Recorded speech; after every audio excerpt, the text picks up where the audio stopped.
नमस्कार दोस्तों, स्वागत है आप सभी का जीके जोन में। तो आज हम करेंगे कंप्यूटर प्रैक्टिस सेट नंबर 12। अभी तक हमने जो है सेट 1 to 5, उसके बाद 15 14 कर दिया मैंने। बीच में 2 4 जो है वो अभी मैं करूंगी, ठीक है। तो चलिए स्टार्ट करते हैं। ये किरण पब्लिकेशन की बुक है। इसमें एसएससी में जितने भी आए हुए प्रश्न हैं कंप्यूटर से रिलेटेड, उसका संग्रह है। साथ ही ये जो देख रहे हैं आप, इसमें बहुत सारे एग्जाम्स के कंप्यूटर के क्वेश्चन शामिल किए गए हैं, जैसे Delhi police, head constable, MTS, उसके बाद सीएपीएफ, सीपीओ, स्टेनोग्राफर, और भी बहुत सारे एग्जाम्स हुए हैं, उसके लिए काफ़ी इंपॉर्टेंट भी है। और प्रीवियस ईयर के क्वेश्चन भी इसमें एडेड है। तो चलिए स्टार्ट करते हैं।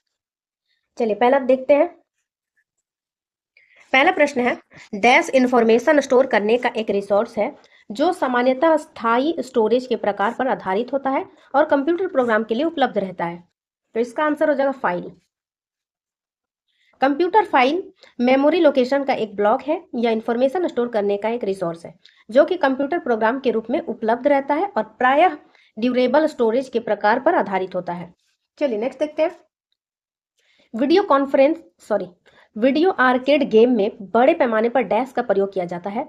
होम कंप्यूटर में इसका प्रयोग मुख्य रूप से गेम कंट्रोलर के रूप में किया जाता है। तो ये तो बहुत ईजी है, जॉयस्टिक हो जाएगा। जॉयस्टिक कुछ इस प्रकार का होता है। इस डंडे जैसे संरचना को पकड़ के जो है गेम खेला जाता है। नेक्स्ट है, निम्नलिखित में से कौन नेटवर्क पर इलेक्ट्रॉनिक पोस्ट ऑफिस बॉक्स की पहचान करता है जहां ईमेल भेजा जाता है। तो तीसरा का आंसर हो जाएगा ईमेल एड्रेस।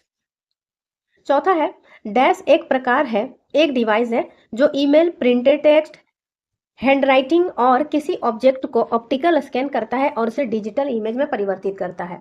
तो ये हो जाएगा स्कैनर।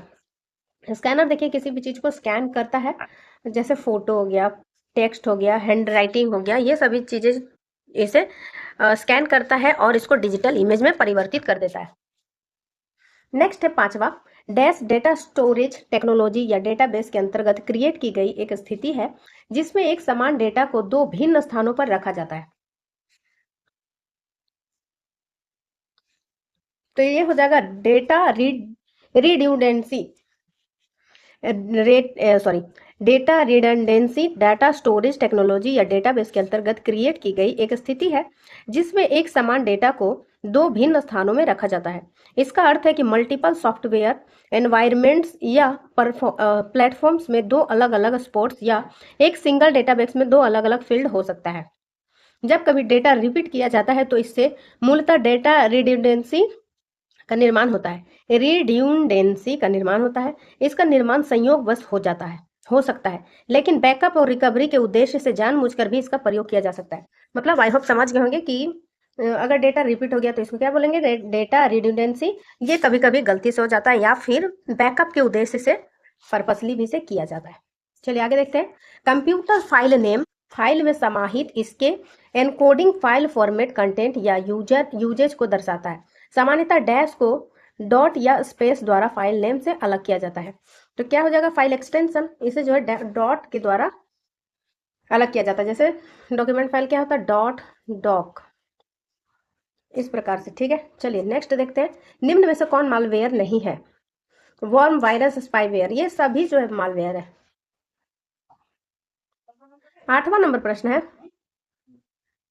कंप्यूटर डेटा स्टोर करने और गणनाओं से संबंधित कार्यों को निष्पादित करने के लिए डैश प्रणाली का प्रयोग किया जाता है। इसका आंसर हो जाएगा बाइनरी प्रणाली का।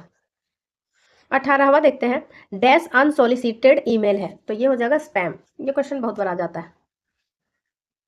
9th है, डैश सिस्टम का मुख्य सर्किट बोर्ड है। तो क्या, मदरबोर्ड जो है सिस्टम का मुख्य या मेन सर्किट बोर्ड होता है, इसलिए इसको मदरबोर्ड कहते हैं। 10वां है, डैश डिस्क को ट्रैक और सेक्टर में विभाजित करने की एक प्रक्रिया सॉरी डैश डिस्क को ट्रैक और सेक्टर में विभाजित करने की प्रक्रिया है। तो क्या हो जाएगा, आंसर है फॉर्मेटिंग। 19वां नंबर प्रश्न है, कंप्यूटर के स्विच ऑफ हो जाने पर किस प्रकार की मेमोरी का डेटा या कंटेंट समाप्त हो जाता है? तो किस प्रकार की रैम जो होता है उसकी मेमोरी जो है लॉस हो जाती है। 20वां है, डैश को कंप्यूटर द्वारा सूचना में परिवर्तित किया जाता है। तो सूचना में डेटा को जो है सूचना में परिवर्तित किया जाता है। 11वां है, डैश व्यू एक्सेल में एक डिफॉल्ट व्यू है। तो कौन सा व्यू हो जाएगा, इसका आंसर है नॉर्मल व्यू। CD का फुल फॉर्म क्या है, कॉम्पैक्ट डिस्क। 13वां है, कंप्यूटर के एक हिस्से का प्रयोग संगणन एवं तुलना के लिए किया जाता है। तो किसका प्रयोग जो है संगणन एवं तुलना के लिए किया जाता है, तो वो है ALU, arithmetic and logic unit. CPU में P से क्या तात्पर्य है, तो CPU का फुल फॉर्म क्या होता है, प्रोसेसिंग यूनिट होता है, और P से प्रोसेसिंग हो जाएगा। तो ऑप्शन देखते हैं, प्रोसेसिंग ऑप्शन नंबर C में है, यानी 3 में। 15 है, कंप्यूटर स्क्रीन पर ब्लिंकिंग सिंबल से क्या तात्पर्य होता है, तो ब्लिंकिंग सिंबल जो होता है उसको हम कर्सर कहते हैं। 16वां है, डैश आदेशों को निष्पादित करने की प्रक्रिया है, तो डैश क्या, एग्जीक्यूटिंग। एग्जीक्यूटिंग जो है ये आदेशों को निष्पादित करने की प्रक्रिया है।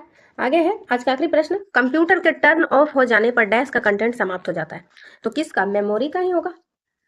मेमोरी का कंटेंट जो है समाप्त हो जाता है। तो गाइज आज की वीडियो में बस इतना ही। वीडियो अच्छा लगे तो लाइक शेयर, चैनल को सब्सक्राइब कीजिए और अच्छे अच्छे कमेंट्स करके मोटिवेट भी कर सकते हैं। तो वीडियो देखने के लिए दोस्तों धन्यवाद।